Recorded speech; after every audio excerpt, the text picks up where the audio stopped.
Okay, Priscilla. So, um, first thing we're going to do is we're going to eliminate cache. Okay, cookies, passwords, everything. Okay, I think that that's probably part of the problem. Okay, so first thing we're going to do is this. We're going to go. So up here in the top right hand, excuse me. First, open up Google Chrome. Open up Google Chrome, right? And then in the top right hand corner, click on the three dots, okay?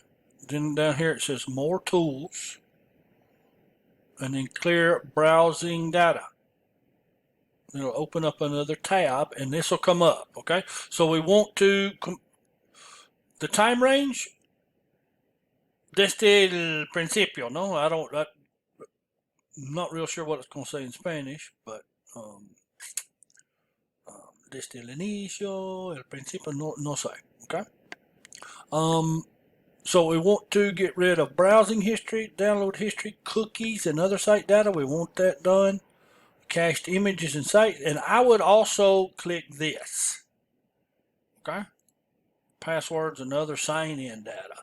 You know, if you haven't, if you got your passwords and all that stuff, I don't know what other sites you use or anything like that, but I would do that too just to try to help this. And then click on clear data. Okay? And then that'll reset Google Chrome. Okay, so then once you have everything reset, so here we'll go. Now you may need to make sure that you got Google Chrome updated. Okay, so we'll go here. We'll scroll down to help, and then about Google Chrome.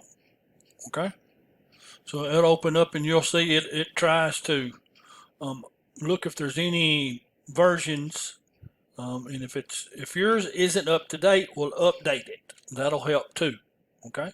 Once you get those two things done, then try what we did with the website, username, and password. Please try that, and let's see how that goes. Okay.